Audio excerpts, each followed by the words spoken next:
Bismillahirrahmanirrahim. Assalamu alaikum, dear students. How are you guys? So, in last class, we were discussing how to find out the unknown impedance if we have AC voltage source and we may have pure capacitor or ideal practical capacitor with which has resistance, parasitic resistance, maybe in series or in parallel. Similarly, we can find out the unknown inductance, be it pure or has some parasitic resistance in it. So, first of all, we have seen the sharing bridge, using which we can find out the RC unknown capacitance, which has series parallel series resistance with the capacitance. And to find it out, we have to connect our bridge in such a way that there is two resistors, R1, R2. R2 is variable, R1 is fixed.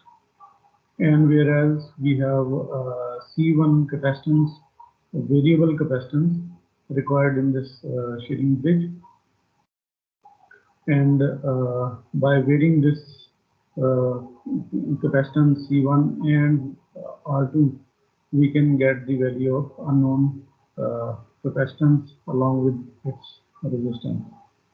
And then we have a fixed pure capacitor C3. So first of all, we balance the bridge and then find out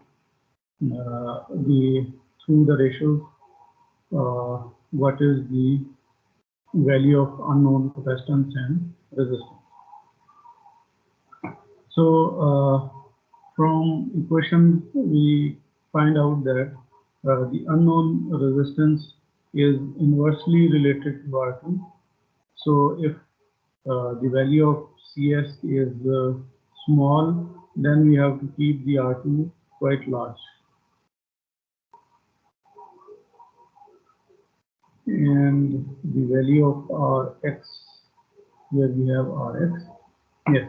So Rs, unknown resistor or parasitic resistor of unknown capacitance, it is directly proportional to C1. So if we have a smaller value, then the value of C1 would also be very small. So through the derivation, we find out the relationship for unknown resistance as well as for unknown capacitance. So keeping one of the values, we can find out the other one. So like we have fixed value of R1, we have fixed value of C3, so we can easily find out the value of R2. By varying R2, we can find out the value of capacitance. And when the value of capacitance, resistance R2 is already known, we can vary the capacitor C1, as R2 and C3 now are fixed because we have already tuned R2. Now we just need to tune C1.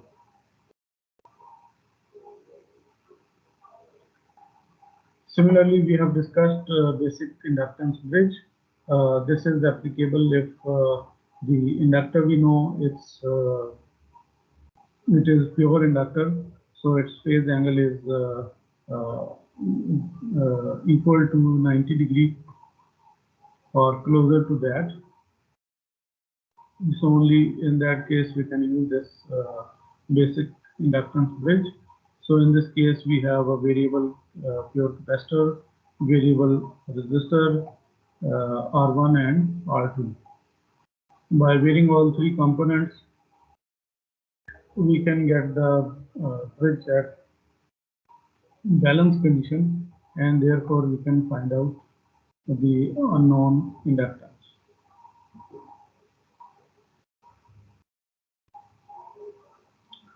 So in case of inductor, we have quality factor of an inductor, which gives us the information about the quality of the inductor. So if Q factor is high, that is considered that inductor is pure. In case of low Q, there would be a parasitic resistance in series with pure inductance. And we have already seen the dissipation factor. Low dissipation factor means capacitor is pure, and high dissipation factor means there is a parasitic resistance, maybe in series or in parallel with the capacitor.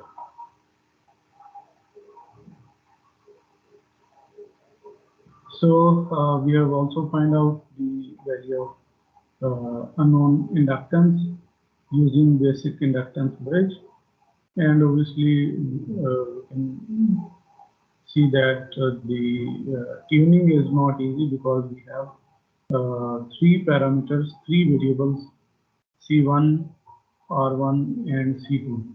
All these three variables are like these parameters can be changed, so therefore it would not be easy to find out the value of inductor.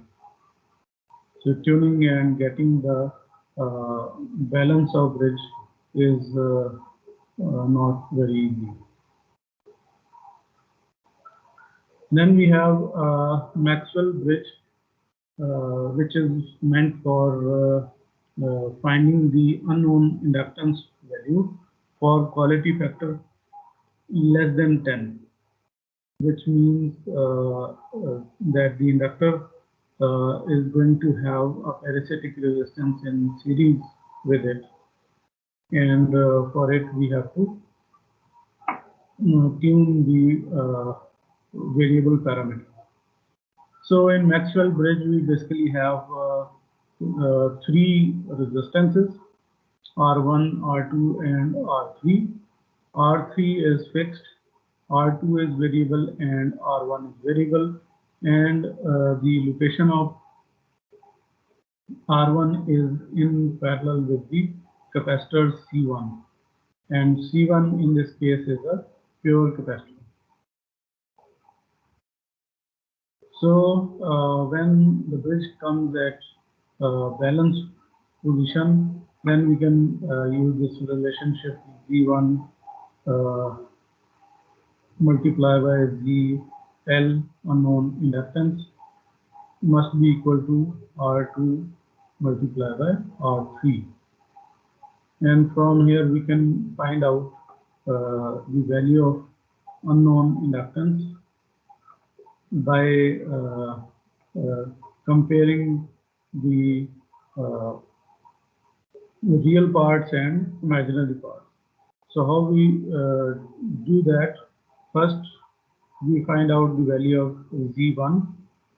Z1 is a parallel combination of resistance and capacitive reactance.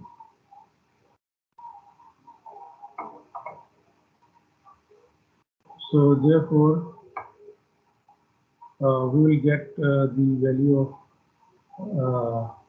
R1 multiplied by X1, and then we have because we have parallel combination, so therefore divided by R1 plus X1, and this is going to multiply by the series combination of unknown inductance RS plus XL. On the other side we have only R2 and R3. So now we can cross multiply and get the values like this. So R1 and X1, they are multiplied only right hand side, and on left hand side we have two components. One is R1, X1 and RS, which is obviously imaginary component, and then we have R1, X1 and XL. So two imaginary components, they multiply together and we get the imaginary components converted into real component. Similarly, on the right hand side, we can also get two parameters. One is the real part and the other one is the reactive part. So in real part we have R1, R2, R3. In imaginary part we have X1, R2, R3.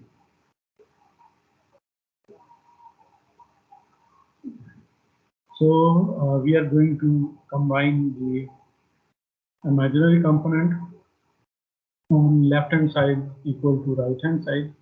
Similarly, the real component on left hand side must be equal to right hand side.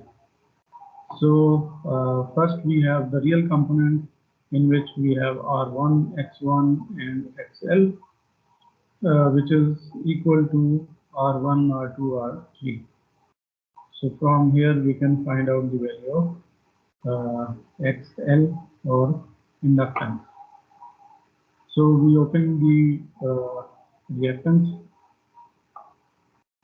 put the values of components. So therefore we have R1 divided by j omega C1, and then we have j omega L. So j omega is cancelled out, and therefore we have Ls divided by C, and on the right side we have R1, R2, R3. So therefore we just need to convert C1 from denominator of left hand side and multiply it on the right hand side. So we will get Ls equal to C1 R2 R3, as R1 is cancelled out. Similarly, for the imaginary component we have R1, X1, Rs, and on the right hand side we have R2, R3, X1. So we change the values of reactances. So on left hand side we have R1, Rs, 1 over j omega C, and on right hand side we have R2, R3, 1 over j omega C1. So that is cancelled out, and we have only value of Rs equal to R2, R3 and R1. So as we have the value of R3 fixed, so we are not concerned about it. We just need to tune the value of R2 and R1. So by tuning the value of R2, we will get the value of inductance, and by varying the value of R1, we will get the value of Rs. So Ls is directly related with the value of R2. This information is important because we should know in which direction we change the parameter and what will be the effect on unknown resistance. Similarly, we have Rs inversely related with R1. So if we increase the value of increase the value of R1, that means the value of Rs is high.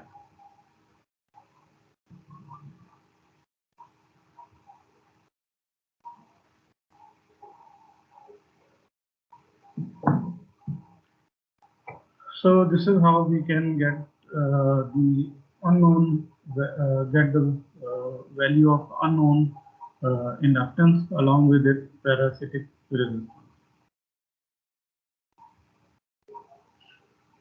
So for example, the frequency of signal is 1 kilohertz.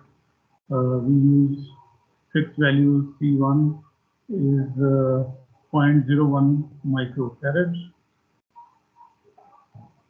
R1 is fixed, is varied for the balance detector, 1.4 kilo ohms, whereas value of R2 is 600 ohms and R3 is 500 ohms, a fixed value. So we find out the value of LS, and we can find out the value of RS, and as you can see, both values are large values, so therefore the quality factor is going to be very small.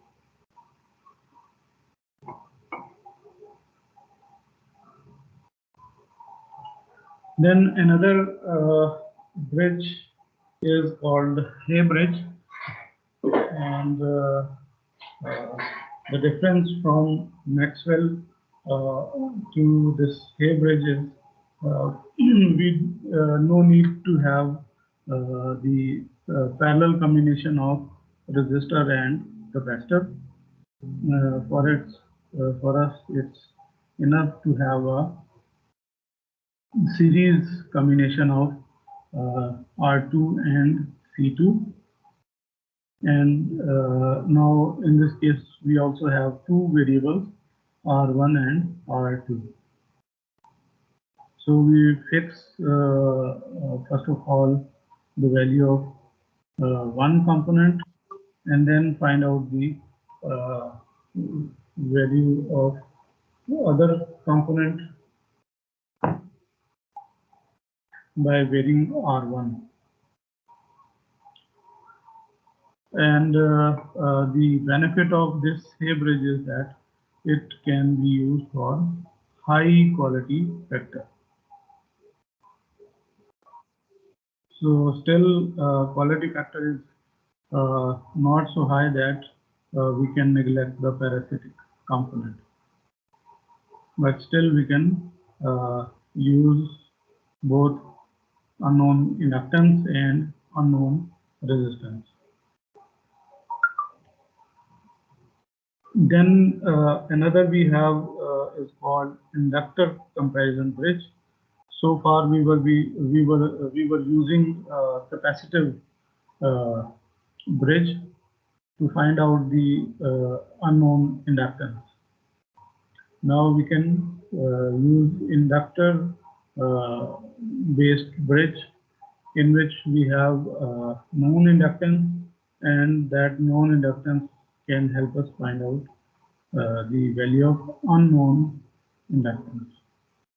So this inductor bridge comparison bridge is composed of one inductor, pure inductor, along with a variable resistor R1, and then we have unknown inductance LS along with its parasitic resistance RS.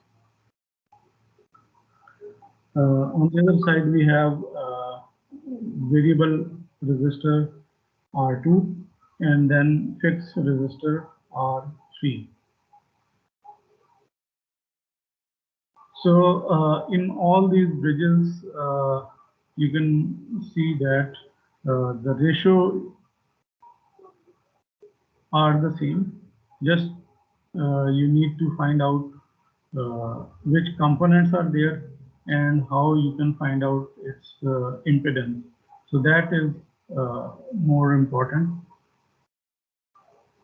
which will help us out in deriving and finding the values of unknown components. So now we have Z1, which is combination of R1 and X1 multiplied by R3. Similarly, unknown impedance Rs plus reactance of the unknown inductance multiplied by R2. Similarly, again we combine the separate real and imaginary components, and therefore we are going to find out the value of unknown inductance and its parasitic. So in this you can find out that Ls is directly related with the unknown with the known inductance L1, and then R3 is fixed, and therefore we have a variable R2. So Ls value is inversely related with the R2. So if the value of Ls is large, then we have to keep the R2 very small. Similarly, in Rs, we can find out that we have fixed value of R3. R2 is now known from the value of inductor, and therefore we can fix the value of R1, and therefore Rs is directly related with R1. So therefore, if the value of Rs is small, R1 is going to be small as well.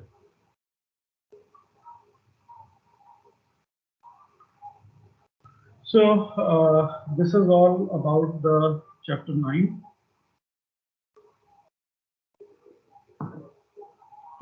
So in this chapter we have used multiple types of DC and AC bridges.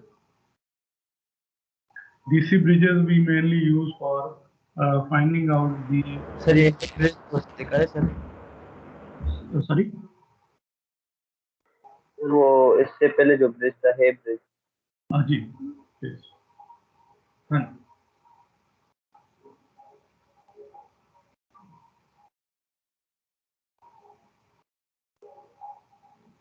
जी. इससे relevant कोई question है? Sir ये note कर रहा था.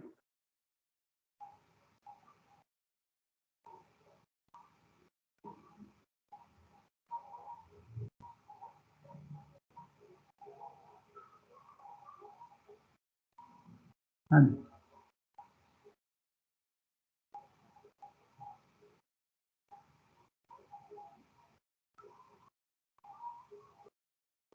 Any other question or comment?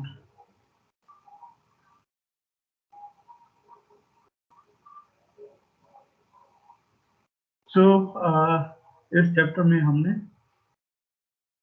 DC bridges discuss किए और उनको यूज किया for finding out unknown resistance, and then we use AC bridges to find out the impedance, unknown impedance. ठीक है. और उसमें हमने काफ़ी सारे डिफरेंट जो टाइप्स ऑफ ब्रिजेस हैं उनको डिस्कस किया, और हर एक का जो है सिग्निफिकेंस कि वो क्या क्या फाइंड कर सकते हैं हम उसके थ्रू, वो हमने उस चीज़ को डिस्कस किया. ठीक है. सो अब जो हमारा नेक्स्ट टॉपिक होगा that is about transducers. Let me open that.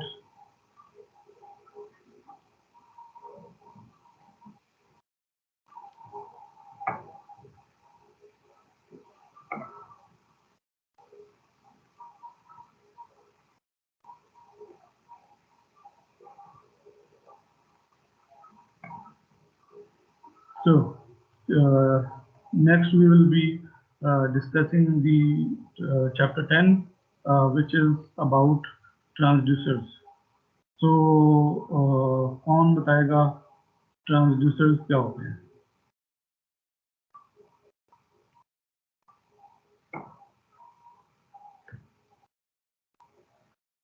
What is a transducer? Sir जो किसी फॉर्म ऑफ एनर्जी को इलेक्ट्रिकल एनर्जी में कन्वर्ट करे या फिर वाइस वर्सा। जी बिल्कुल ऐसे। सो स्लाइड शो नहीं हुई।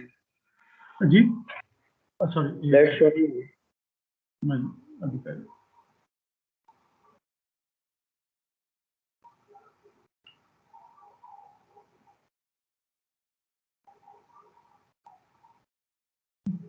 ठीक है।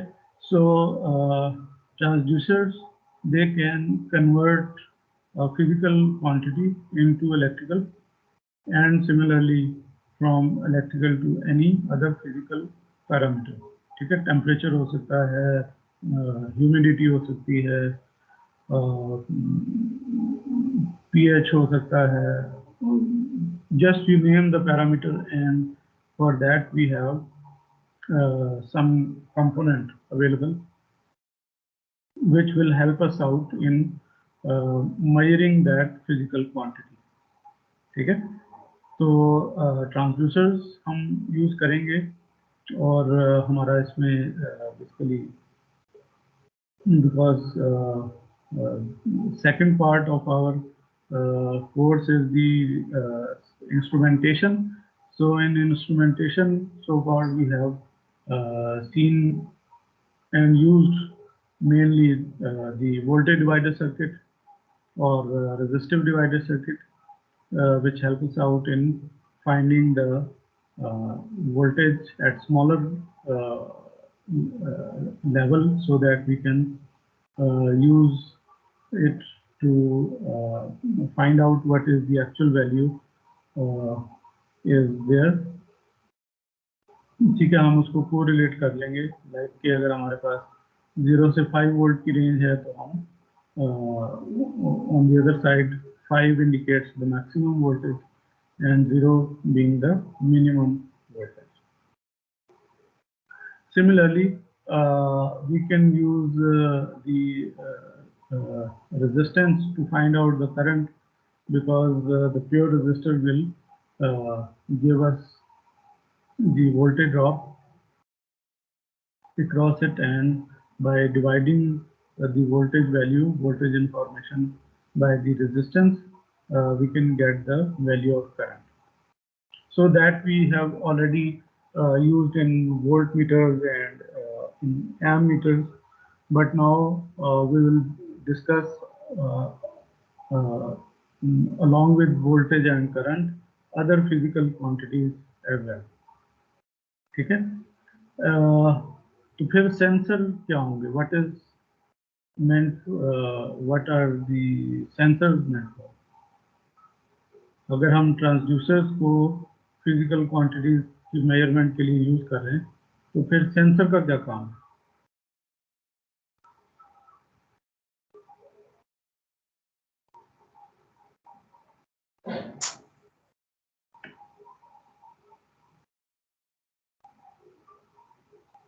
हाँ जी,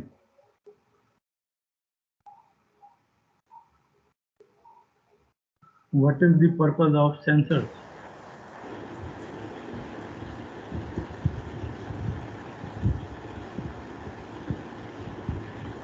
सर सेंसर फिजिकल क्वांटिटी को मेजर करके उसको स्पेसिफिक वोल्टेज यूज करता है उसके अक्रॉस उसके सेंसर में और ट्रांसड्यूसर में फर्क ये है कि सेंसर जो है वो वोल्टेज की ही इंफॉर्मेशन लेके वोल्टेज की ही फॉर्म में आगे उसको ट्रांसलेट करता है।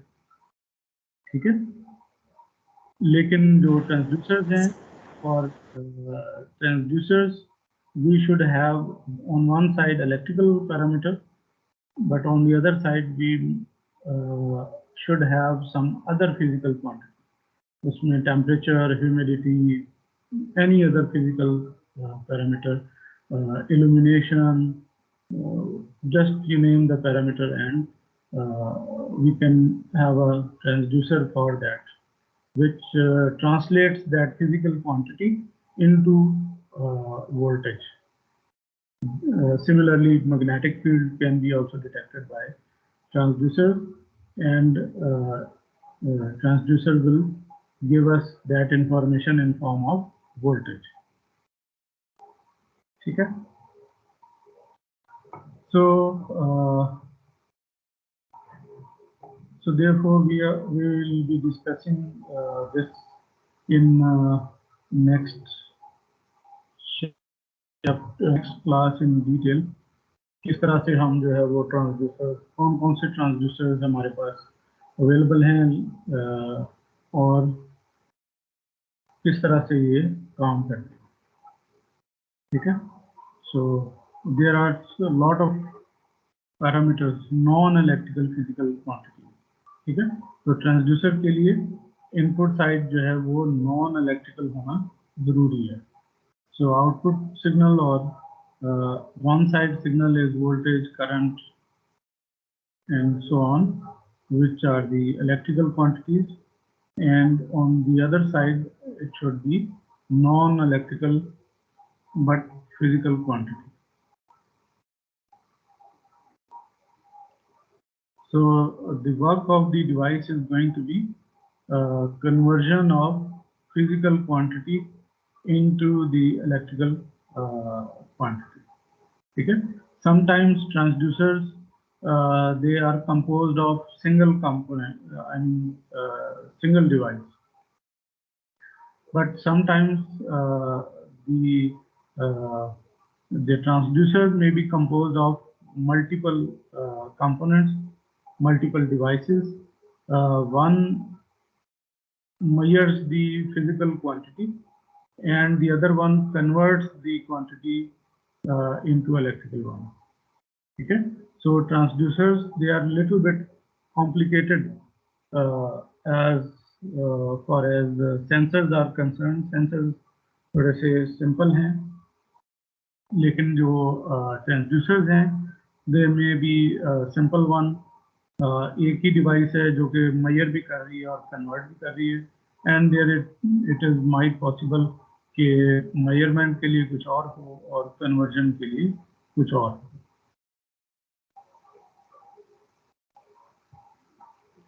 ठीक है? So जो sensing element है और जो conversion element है, they may be separate. Sometimes they may be combined in a one device, and sometimes they may be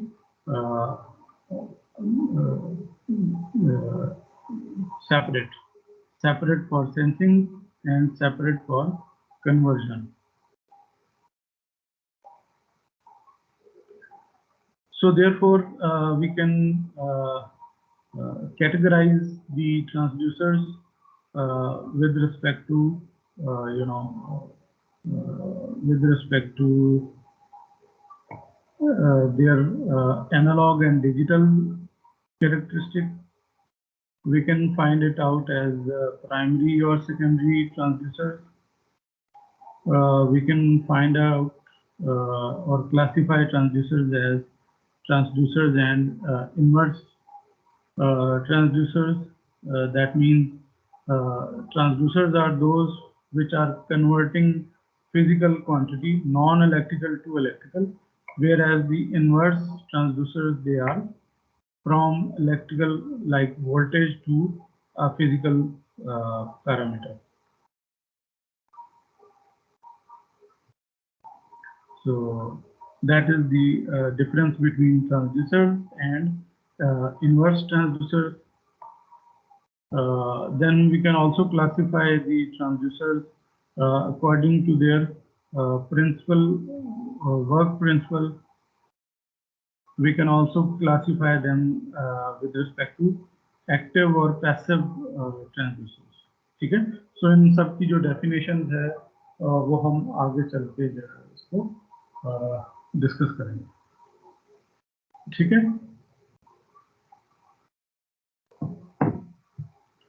Right, sir. चलो. So अगर आपके कोई है ज़हन में कोई क्वेश्चन तो you can ask. Otherwise फिर हम यहाँ पे कंक्लूड करते हैं और नेक्स्ट क्लास में हम फिर जो डिटेल होगी ट्रांसड्यूसर की, उसके ऊपर हम फिर बात करेंगे।